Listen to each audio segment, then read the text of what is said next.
Good afternoon. Welcome. Thank you all for joining us today. We have a full house. We have attendees from some 40 states, I think probably more than 40 at this point, and more than 9 countries. So there's a lot of interest in this topic. So want to welcome you to today's webinar, Preparing for Regulatory Change, What Operators Should Be Planning Now. I'm Noelle Skadinsky with Cannabis Business Times. I'd like to first thank GreenCheck for making this really important webinar possible. GreenCheck is the leading provider of cannabis banking solutions and expert advisory services for financial institutions. Its mission is to support the legal cannabis industry by connecting every cannabis business with the financial and business services that they need to grow. You can find out more at greencheckverified.com. Before we get started, I have just a few technical notes to review with you. If you've been with us for other webinars, you know these already, but just a quick refresher. We will leave time at the end of the webinar for a Q&A session with the speakers, and we will try to get to as many questions as we can.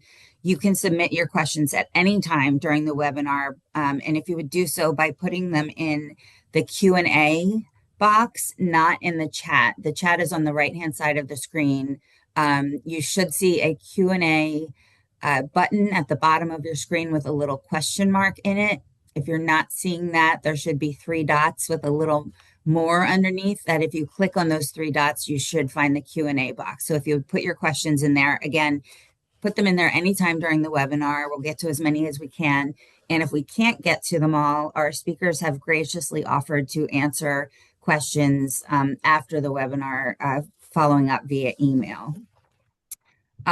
We will be recording the webinar. We'll send a link to the archived video to all registrants within a few days. So with that, I am pleased to welcome our speakers today. We have Mike Kennedy, who is co-founder and chief strategy officer at GreenCheck. Mike's background is in helping community financial institutions leverage technology to better manage their compliance and risk functions, which is extremely important in the cannabis industry, as we all know. And he has helped hundreds of institutions develop and implement bespoke compliance programs. Prior to co-founding GreenCheck, Mike helped scale Continuity, the first software as a service-based compliance management system for community financial institutions. We are also pleased to have with us Stacy Litke, who is Vice President of Banking Programs at GreenCheck, with decades of experience in the financial services industry. Time spent in retail, lending, operations, and technology, and from the seats of a community banker, a fintech executive, and a consultant, has provided Stacy with a comprehensive view of the industry. Prior to joining GreenCheck, Stacy was Senior Vice President of Operations for a Massachusetts-based $900 million institution. Today, she uses her collective experience to help financial institutions with compliant cannabis banking programs. So with that, I am pleased to turn things over to Stacy Litke. Welcome, Stacy. Well, thank you for that great introduction. We really appreciate it. We're going to jump right in. We've got a lot to cover today, and we want to make sure we leave enough room for questions. So we've dispensed with introductions, so I won't spend any time on this slide, but that's Mike and I and our emails if you need us. And let's get into the regulatory landscape and how it is currently shifting. So if we look at what's on the horizon, sort of percolating in the background, we've got 3 potential changes coming up. We know that rescheduling is something that has been brewing for a few years now, but it's been resurfaced recently. So we're going to talk a little bit about that and what we can expect around rescheduling. We've also got a lot of activity happening around hemp and the Farm Bill. So we're going to dig into that subject as well. And then banking is, it's the issue with getting a deposit account has largely been resolved. You can get a bank account with an institution. It may not be local, but it would certainly be a true banking account. I think lending remains a bit of a challenge. There's fewer institutions that are lending to the industry. However, the Climb Act, which is a sort of a narrower version of the SAFE Act, has been reintroduced on March 18th. This was originally introduced in 2023 and provides some safe harbor for financial institutions and lenders, would allow access to securities exchanges for that avenue to raise capital, and would allow the SBA to provide loans as well. So if that gets traction again, that could be another potential improvement to the banking scenario. But let's dig into rescheduling a little bit. So those of us in the industry are very familiar with the fact that cannabis is a Schedule I controlled substance, and that is in conflict with the state laws, and that is what causes a lot of our challenges, particularly in the financial services space.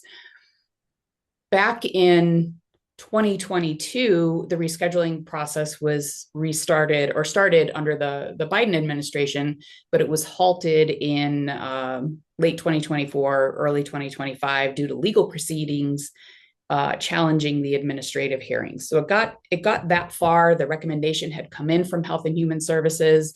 They were working on choosing the participants for the administrative hearings, and then it kind of stopped.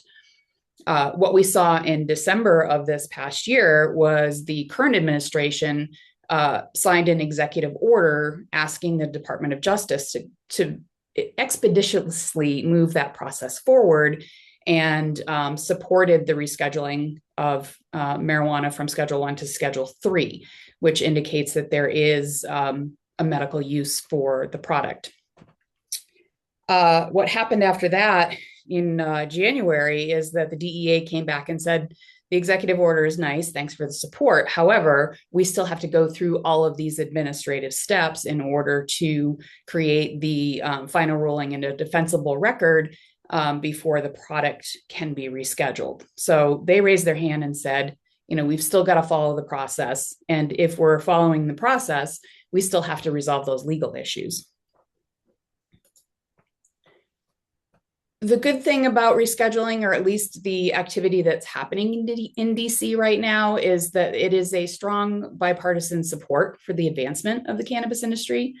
It's the best indication we've gotten out of the federal government in 50 years that this product does have medical value. So that in and of itself is a positive marker.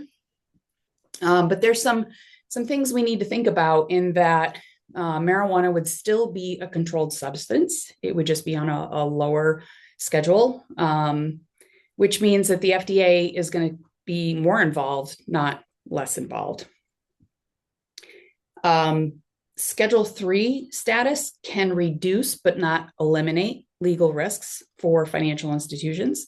So if we think about it, currently anyone selling marijuana is, at the federal level, trafficking a Schedule I substance. They would still be trafficking a Schedule III substance if the product is not sold under FDA rules and regulations. So that takes sort of the adult use market and says, well, what happens to that? Does that still remain in conflict with the federal stance? Financial institutions are still going to need to validate that they're working with licensed operators and that all of the funds coming into the financial system are the result of state legal sales, and they would want to continue to block activity from the illicit market. The other positive thing here is that the IRS Code 280E specifically applies to Schedule I and Schedule II drugs. So if marijuana is rescheduled to Schedule III, the widely based assumption based on that rule is that 280 would no longer apply to those, to the industry, to those that are selling the marijuana product.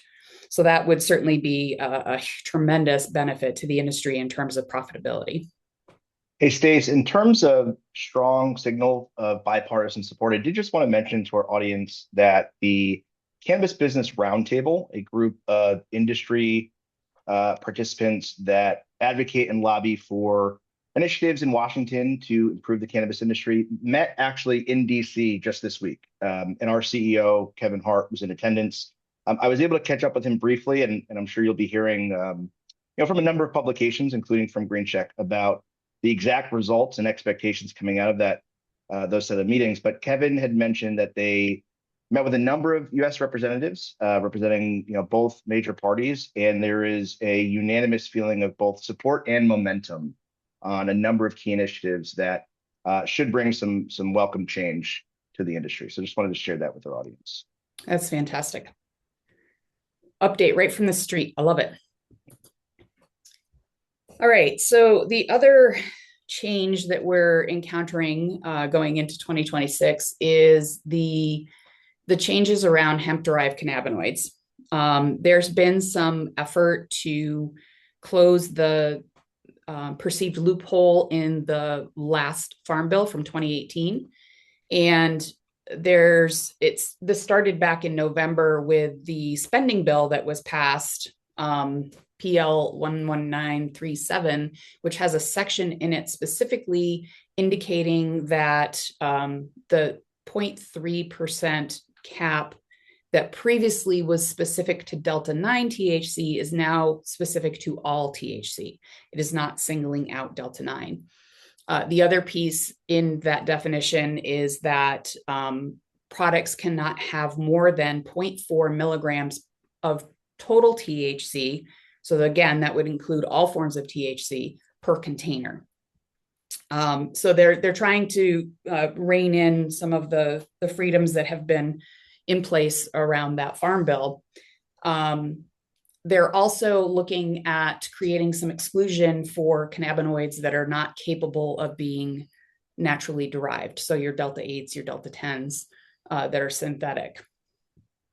Now, part of that was that the FDA was supposed to, by February 10th, define which cannabinoids are naturally occurring and what is a container, right? Like when they say 0.4 milligrams per container, is it a thimble size or a gallon size? That matters specifically to the industry and how they create their products. With the introduction of the spending bill, the ban of products that don't fit these new parameters is scheduled to take effect in November 2026. I believe the date is the 12th. And there are at least 6 separate bills that have been introduced to either walk back or delay that ban. Those are being sort of sorted out to the different committees for review. The Agricultural Committee that's been reviewing the new Farm Bill got a couple of these new bills that were introduced. So that is going on. We don't know if any of them will be effective and if they will change the deadlines. Some of them simply ask for another year or two in order to get all of these things sort of straightened out and allow the industry to recalibrate. One bill in particular said, just get rid of that language. It doesn't make any sense. And then we have the new Farm Bill that's coming out that has this new language in it as well. And we also have the executive order from December around rescheduling that also mentioned having some clarity around, in particular, CBD, so that they could have that product cover under Medicare. So there's a lot of things that are evolving around hemp and CBD and other cannabinoids that we're watching very closely. So then how do we prepare for all of this when we really don't know yet how it's going to land? I want to call out some of the milestones here so we have those dates in focus as we move forward, kind of like when those trigger points are. We know that what has already passed in November and December and January, we've talked about those dates and what has happened. We know that the FDA deadline was missed. The new Farm Bill was introduced March 4th, and it has been moved on to the Senate. And then the hemp ban takes effect November 12th. So between now and November 12th is when we kind of need to decide as an industry what direction we're going in. So in order to have some progress and move forward, we're going to be talking a little bit about sort of what sort of analysis and exit planning and modeling should you be thinking about, particularly as it relates to your banking services. So if rescheduling does happen, it's going to create an overlap between the existing state regulations and oversight and introduce a level of federal oversight that is tied to this being a rescheduled product. So in the middle are these sort of conflicting areas that we need to navigate around labeling, right? If it's a medical product, do we go to FDA? If it's if there's a conflict between the FDA labeling and the state labeling regulations, which one do you follow? Like thinking about those testing standards, and in particular, if the FDA is managing controlled substance with medical purpose, what sort of rules and regulations are they going to apply to testing and labeling like they do today for prescription drugs? One of the things that I've heard talked about quite a bit is the fact that botanical flower is not something that the FDA is interested in or able to really regulate because of its inconsistency, whereas a manufactured pill or tincture or inhaler could be regulated and manufactured in a consistent way, which is typically what the FDA looks like. So what products are going to fit under that framework and what products will still fall under the state regulations is what we all need to be sort of paying attention to. And then other rules that could potentially come about under rescheduling is, what happens around interstate commerce. Typically the cannabis market has been restricted to the state that it is in and where the product is licensed. However, if it's a Schedule III substance with federal oversight, could that open up an interstate market for those medical products? So it's really going to be interesting to watch this unfold and get some clear legislative guidance from the government as it decides what it's going to do. So thinking about operational readiness, licensing is something that could potentially change. You have a specific license now from your state to operate in that state. And this would be particularly interesting on the hemp side, because if the hemp products now fall into a marijuana class based on the restrictions and limits now, you may have to apply for a state marijuana license for the state. And we're already seeing this in a couple of states where they are reshifting and adding specific compliance rules for the hemp products and licensing and infrastructure. So that's going to be something we're going to have to pay really close attention to, and making sure that your existing licenses don't shift or change. And if you have to reapply under a new structure, that you're watching those timelines. Multi-state operators are going to have their hands full, right? Because each state could potentially introduce new rules around products and licensing.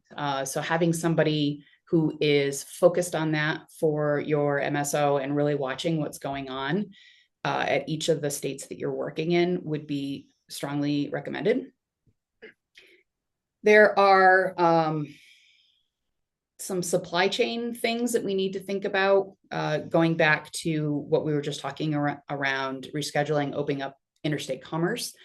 That might mean that you can get some product from different states than you're getting it from now, but that also means that other competitors could be coming into your market. So being aware of how that impacts your supply chain would be advantageous to be paying attention to that. We talked a little bit about testing and certificate of analysis, and those overlapping guidelines between FDA and the current state rules. If rescheduling occurs and your product falls under that Schedule III, you're going to want to make sure that you are up to speed on what FDA guidelines are for the products that you're selling. We already talked a little bit about distribution and there's also a potential impact to social equity obligations, depending on how that changes between state and federal rules. But these are the kinds of things that, we're thinking that you should be watching and monitoring as this situation evolves. Stacey, I think another point to add is, as the legal landscape changes, so too does the competitive landscape, right? We've seen, in individual states that there are larger corporate interests that will take a liking to specific states based on the regulatory framework that they feel bodes well for their business model, namely the ability to acquire assets with little to no additional oversight or approval required. So I think that's something that folks should have in the back of their minds as well. If you're looking to stay in it for the long haul, then be prepared to adjust your business model, your go-to-market strategy, your retention activities to compete with new entrants. But similarly, if you're looking to exit or transition into a different part of the industry, perhaps there may be additional M&A opportunities on the table with a new or an evolved regulatory and legal landscape. That's a really great point. I'm gonna grab one of the questions that popped up here. The question is, won't Schedule III still mean federally illegal? So interstate commerce wouldn't change. The difference in the controlled substance language is if I'm a Schedule I drug, the language around that says may not dispense, meaning that nobody can dispense it, nobody can sell it. When you move up the schedule to the higher numbers, the language changes to may dispense. So whether it's cough syrup with codeine or Epidiolex or prescription opioids, those are all controlled substance, but they may be dispensed following the rules for that dispensement. Not sure what the right word is there for that the ability to be dispensed. So that's where FDA, prescription drug handling, and all of those, pharmacy license, things like that come into play for current controlled substances that may be dispensed. So you're absolutely right, Jacqueline, that selling the product outside of that control that the Controlled Substance Act puts into place would then still be trafficking a controlled substance. So that's where, sort of the common thought process right now is that the medical market could pretty easily fit into a pharmacy or prescription model. There's already medical cards, there's already a doctor involved. It wouldn't take too much to adjust that. But the adult use market isn't going to easily fall into any sort of prescription model. So yes, they would sort of still be illegal. And that's what we're waiting for around the interstate commerce piece, because prescription drugs today can be shipped across the country. So the assumption is that if I'm a legal prescription and I've got a prescription for it and I'm using a licensed provider, I potentially could have interstate commerce. Whereas the adult market would still be trafficking, and that would not qualify for interstate commerce. So I think a lot of this still has to be figured out and sorted. I'm going to take this one too while we're at it, because it's a really good question while we're on the social equity obligation. Do you think that federal anti-DEI position will impact social equity obligations? I'm going to answer this with a yes, primarily because I just saw the laws in Ohio change to remove social equity components. So I think there is certainly more comfort in removing sort of those obligations based on the current administration.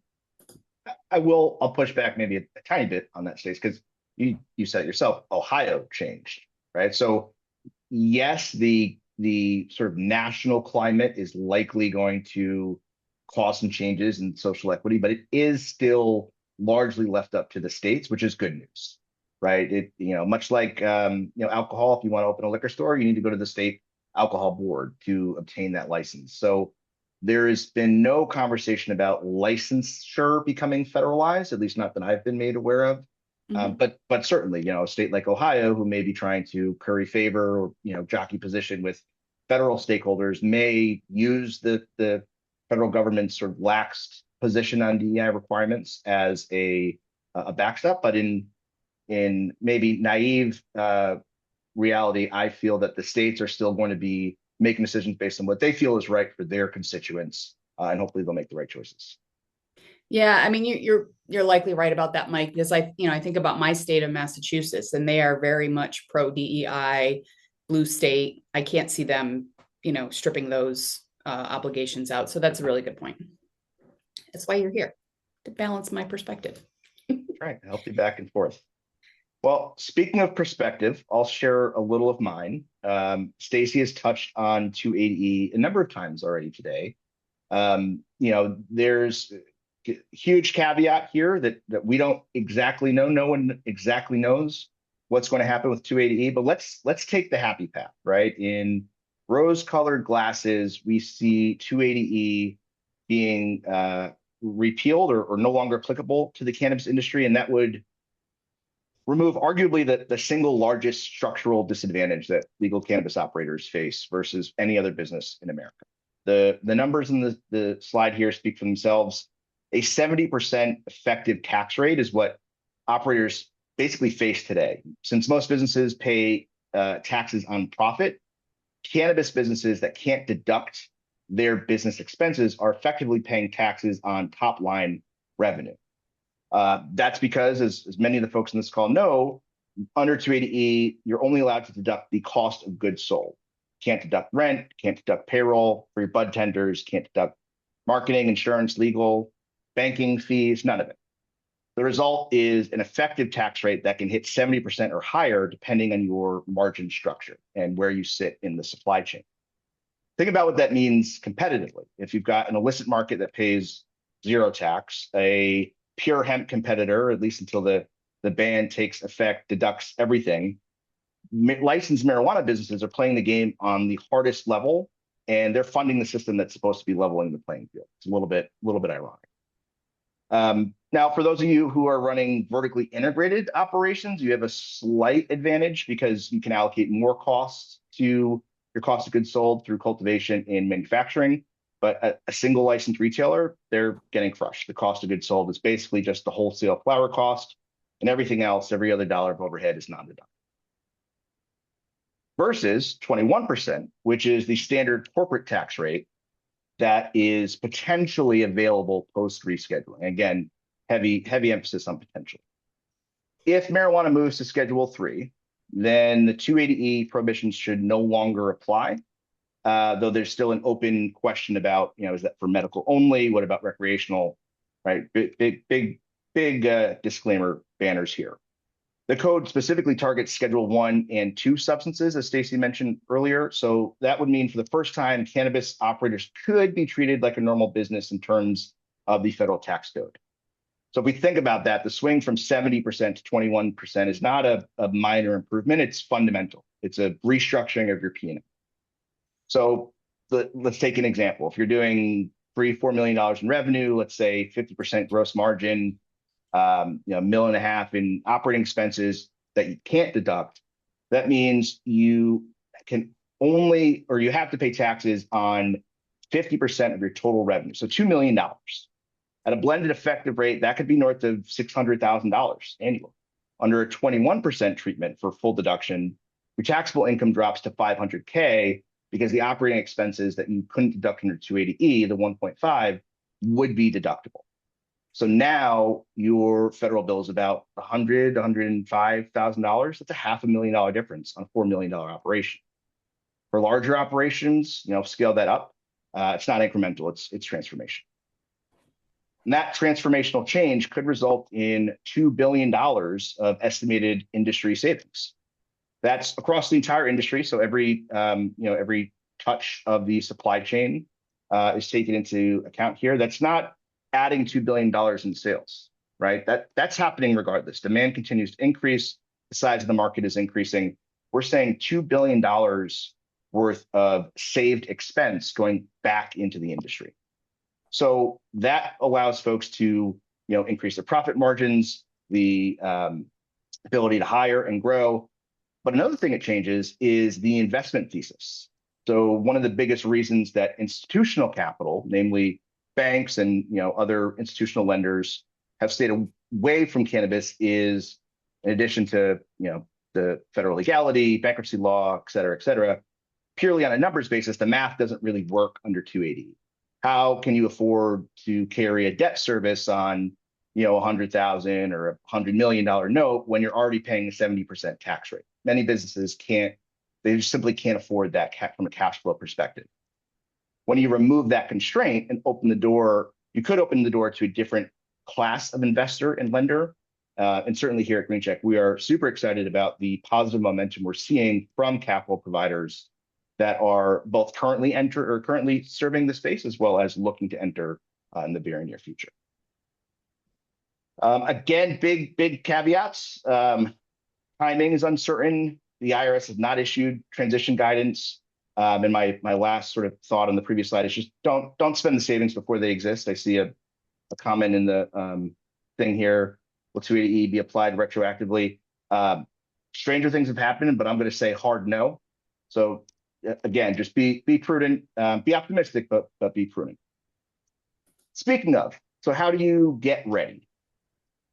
Things that you should do immediately, and immediately can vary based on your situation, but seeing as we are past the deadline, there is an expectation that we should see some movement soon from the DEA. So engage a 280E specialized accountant or tax advisor or other industry expertise that you can run through your current expenses and assess your audit exposure. Do these things together, right? Think about how you're structuring your books and what your current exposure is should you be audited, because there is a growing expectation that since the IRS is already pretty frivolent with how and when they choose to audit cannabis companies with 280E removed, they will likely do so even more. So you'll need your prior year 280E treatment buttoned up before any rule changes. You want to have all the proper documentation in place showing that you weren't improperly deducting expenses that were not eligible. And if you've been aggressive with your cost of goods allocation, now is the time to shore that up, not after an audit notice arrives. So that's immediate. A little less immediate, but certainly in the near term, talking over the next quarter or two, document your expense allocation and model multiple scenarios. Your books should clearly distinguish between what's been treated as cost of goods sold under 280E versus what would be normal deductible expense post rescheduling. And you should build at least 3 financial models with this information. One, if rescheduling happens this year, another model for if it's stalled for 12 to 18 months, and then a third model to account for a lot of the content that Stacy had covered earlier if the hemp ban changes your competitive landscape simultaneously, right? So you have a delay of 280E repeal plus a hemp ban that makes your marijuana operation more difficult or more laborious to compete in the current climate. And then the last sort of bucket here is more around strategic positioning and long-term thinking, planning. So renegotiating your banking terms and reviewing any debt covenants you may have in place, it's probably a good idea to think about rescheduling, even the news of rescheduling, as a catalyst to just assess your current position. When your effective tax rate drops, your financial ratios will improve materially. You'll have better cash flows, better debt service coverage, and that's leverage for renegotiation. Additionally, whenever there's news of a potential change on the federal front, we do tend to see service providers such as banks, credit unions, insurance carriers, lenders, they tend to perk up a bit. So you may have more of a captive audience that you can work with to either renegotiate or repaper some of your existing obligations. But check your existing loan agreements first. And some do have provisions that are tied to the federal legal status that could trigger upon rescheduling. And you should know it's in your documents before you celebrate or before you think about renegotiating. I would also say state tax conformity and investor communication. These are very important. We've seen time and time again that the separation of federal and state governments can create really great dichotomies. It can also create a little bit of chaos. So not every state will automatically conform to federal tax code changes. Some states have their own 280 equivalent provisions. We shouldn't assume that all that federal relief will equal state relief, at least not all at once. If you have investors, if you have state tax obligations, get ahead of this, proactively communicate timeline uncertainty, and make sure that you're planning but not making decisions based on assumptions. I think that will put everybody in a really healthy spot. I'm going to kind of throw out a couple resources for this group because Mike mentioned having 280E specific accounting guidance. There are a couple of cannabis-friendly accounting associations. There's the National Association of Cannabis and Tax Services, NACATS. That is a group that is cannabis-friendly and very well-versed in 280E, as is the DOPE CFO group. Both of those entities have a ton of experience in this space, and they'll know how to help you work through some of those scenarios and reframing. I know a lot of our operators have like unique structures where they have separate entities that do all their marketing so that separate entity can take tax deductions. And what does that look like if you're able to sort of fold things back in? Do you need to keep them separate? And all of those conversations. Oh, yes. All right. So what if you're a hemp-derived cannabinoid business? What is 2026 going to look like for you? I'm sure that those of you who are in this space are watching every possible nugget of information that you can get on how this is going to unfold. And our thought process here is to just give you some things to think about in addition to everything else that you're watching. But, take a look at your product line. What could potentially face reclassification? What do you think would be safe under the new rules that are expected to go in effect in November? Thinking about your interstate commerce operations, right? Like some of these products may be restricted to the state level going forward, and you're currently selling them further than that geography. You're going to want to pay attention to the state and local legislation as well as the federal, because as I mentioned earlier, some states are already putting bans or license structure in place. So watching what's going on at the state level, they are moving quickly. And the labeling compliance, right? So we know the FDA has been out there over the years issuing letters to folks in the HDC space that potentially advertise their products as cures for things, or I know back during the pandemic, there was a lot of those letters going out because there were folks claiming that these things could help with COVID. And so the FDA does pay attention to what goes on in this space. Between the rescheduling and the hemp rule changes, I would imagine that the FDA is going to be paying more attention to what's going on. So understanding what their rules are and being compliance minded around age warnings, certificates of analysis, making sure you have the FDA disclosure, at the very minimum, getting those things out on your website as appropriate.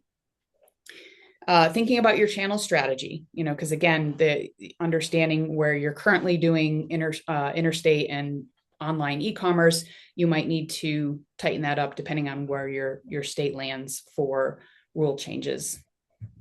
And definitely engage legal counsel who is familiar with both the USDA and FDA regulatory frameworks. They will be the best position to help you navigate potentially what rules could be coming down through the Farm Bill and rescheduling. So what about your banking relationship? How does all of this impact that? They're in the same gray zone you are, right? We're talking with our financial institutions every day, and they're asking, what do we do about our portfolio of customers? We've got hemp clients. Do we close their accounts? How long do we keep them open? When do we know what's going to happen? So I would say that your financial institution is kind of a partner in this chaos with you in understanding what is happening. They're watching. If you hear something, share information, have conversations with your relationship manager, and keep that relationship going, because they're going to want to take care of you as a customer, and not leave you high and dry, but they also need to be compliant and make sure that their programs are shifting to accommodate any new rules. One of the things that we've seen over the years is that some institutions are comfortable with banking hemp, but have not moved into a full marijuana program.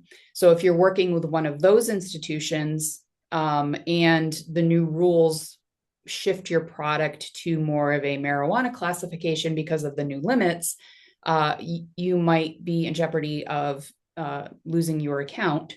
Or you could work with your financial institution, and suggest and help them get comfortable with the idea of marijuana products. And that's something Green Check does on the daily with financial institutions. So feel free to point them in our direction. We can help get them over the hump in terms of the compliance and regulations that need to be followed for a full-blown marijuana program. I would expect that your financial institution will reach out to you at some point in the next couple of months to see where you're at and what you're hearing and what you're planning on doing with your business. Are you working on any new license applications? Are you shifting your product line? Because it's going to help them to understand how to work with you going forward. And if your account is going to be exited, you generally receive a 30 to 60 day notice ahead of that final date. So, backing that up from the November 12th ban, the latest you should hear anything would be October 12th, but ideally you would hear something in September. So if you get to that September, October timeframe and you haven't heard from your financial institution, you may not want to assume no news is good news. You might want to just have a conversation and make sure that they're comfortable with what you're doing, and then provide any additional documentation that they need to get comfortable with the new business model. Transparency and collaboration is going to be super key to keeping your account going forward. I did see a question here from Philip about businesses that aren't solely involved in cannabis, or only parts of their business go into cannabis. And our financial institutions qualify them as indirect. So if you're a plant touching marijuana related business, there's a higher risk and a higher level of compliance. But if you're an indirect marijuana related business, there's still some due diligence that needs to be done, but the compliance obligation is not as intensive, and more institutions are comfortable working with that type of business. All right, let's see. Questions to ask your banker as you're having these conversations. What new documents will you require if my status changes? For example, if I'm banned, if I'm rescheduled, what are the things you're going to be looking for me to provide initially and ongoing? Asking them what types of changes in activity would cause them to close your account, so that you know what to anticipate would be sort of a trigger for them. And oftentimes those things are outlined in your account agreement. So take a look at that and see if there's anything there already. But if not, certainly have the conversation with your relationship manager. You're also going to want to understand if there's any additional fees. So for example, if you've been classified as hemp and now you're going to be classified as marijuana under the new rules, there may be additional fees that you need to be aware of associated with your account, and you're going to want to prepare for those. And then also understanding what compliance changes could potentially happen to your relationship with the financial institution. Again, using the example of, I was previously qualified as hemp, I'm now qualified as marijuana. One of the things that marijuana related accounts require is the sharing your sales data on a regular basis. That's not something that's typically asked for a hemp customer. So making sure that you understand what additional steps or not that you would need going forward around your relationship. All right. So in summary, we don't know definitively what the rules or the timeline will be. We have sort of a rough framework that we're watching very closely. Green Check is monitoring at the state and federal level. We suggest you do the same, and we'll continue to do webinars. We do a lot of free webinars that you can sign up for through our website, and we're constantly sharing this sort of information. So get connected with us and follow us for updates. Make sure you're preparing for different scenarios, including the possibility of having to switch your financial institution or having to refinance debt. As Mike talked about, look at those covenants, look at the agreements that you have, and don't be surprised by a notification. Make sure you understand what your potential scenarios are. Get your operations in order. Make sure that your bookkeeping is in order and your cash is reconciled and counted and all of those things, because as you move into a more formal structure, potentially around the FDA, IRS, et cetera, those things will certainly benefit you. And then engage with state and federal trade association. Mike mentioned the U.S. Cannabis Roundtable. There are a lot of local trade organizations, depending on your state. I was down in Missouri not too long ago. There's MoCan. They have a really strong trade organization. I'm sure that there's one near you in your state that will help you sort of disseminate information and stay up to date on what's happening. All right, so we've got a bunch of questions here that Mike and I are going to spend some time on in the next 10 minutes. Let's see. I can take the first one. Go for it. If you like. So will rescheduling allow trademark protection for cannabis brands? So as we've discussed several times in this call, rescheduling would change to a Schedule 3, which is legally permissible. So much like we see tons of trademarks and patents in the pharmaceutical industry, I would say it's safe to assume that a business that is compliant under the Schedule 3 regime, which again, we still don't really know. It could be medical only licenses. It could be a different class altogether. But let's say for the sake of simplicity, you are compliant under the Schedule 3 regime. There is an expectation that you would be able to get a trademark, get patents for different product delivery mechanisms. However, for adult use or any activity or business that does not fall under the Schedule 3 framework, the USPTO does require lawful use in commerce, in quotes, and commerce is defined, or lawful, is defined as federal law. So it is also safe to assume that if you're not under the Schedule 3 framework, then trademark protection is still off the table, unfortunately. All right. Okay, so the next question is, what impact will a hemp ban have on an interstate liquor distributor? I'm assuming this question is specific to beverages that have hemp-derived cannabinoids in it that are being distributed through a liquor distributor. The question is going to depend on where the final hemp ban lands. Theoretically, if it lands the way it is written today with no intervention or change, then as long as the product didn't have more than 0.4 milligrams per container, I'm assuming, again, we're waiting for the FDA to define what a container is, but if we think about a hemp beverage, it's generally in a can. So if that product, had the 0.4 milligrams or less, then it would still be legal under the Farm Bill and the laws around hemp. And the assumption is that it would still be legal for distribution. But if you've got those products that are, 5 milligram, 10 milligram products, they're going to be over the new limit. And in that case, you're probably going to be in a scenario where you would only be able to distribute to states that would allow those hemp beverages.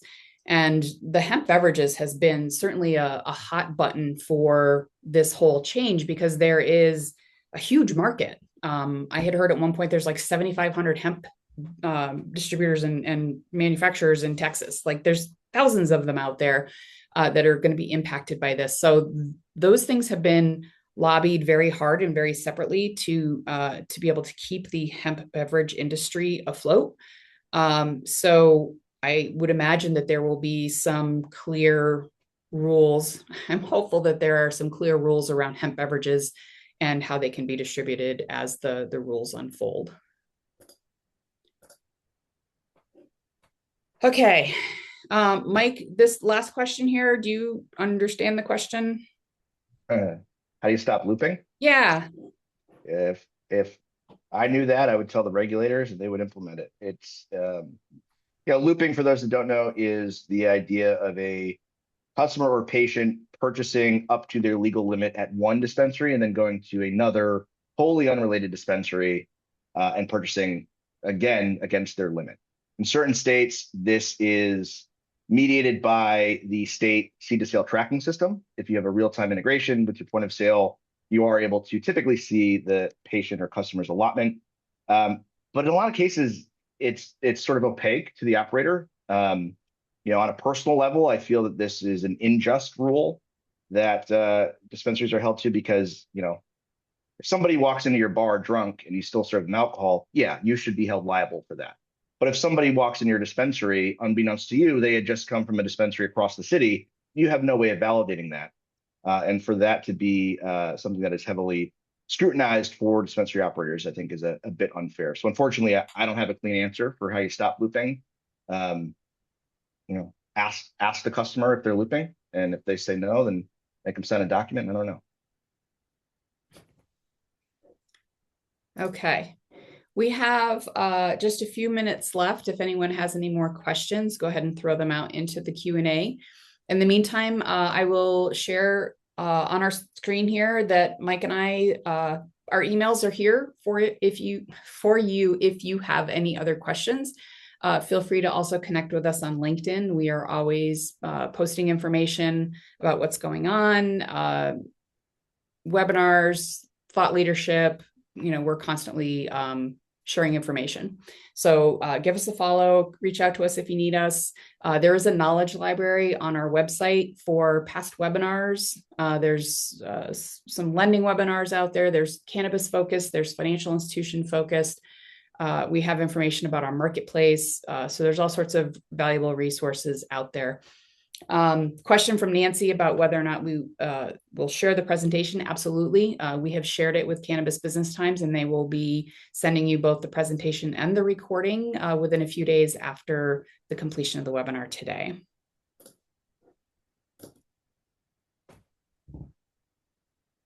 All right. Seeing no more questions, is there anything you want to add, Noelle? No, I don't. I just want to thank you so much, both of you, for sharing your insights on what is a continually complex and evolving landscape and so many questions out there. And you've helped address quite a few of them that I know that our audience has, and things that are important to continue to look at as we're all kind of monitoring this situation. So thank you both for taking the time to be here today and addressing this, which is just crucial for so many businesses. I also just want to thank Green Check again for making this webinar possible and bringing it to our audience at no cost. It's just really essential to get this information out there at this time. And then just thank you to all of our attendees for joining us today. And again, we will be sending out a link to the webinar recording that should be within a few days. We'll get you the presentation with that as well, but obviously the recording shares the presentation within it. And that's it. So thank you, everyone, and enjoy the rest of your day. All right. Thank you. Thanks for having us.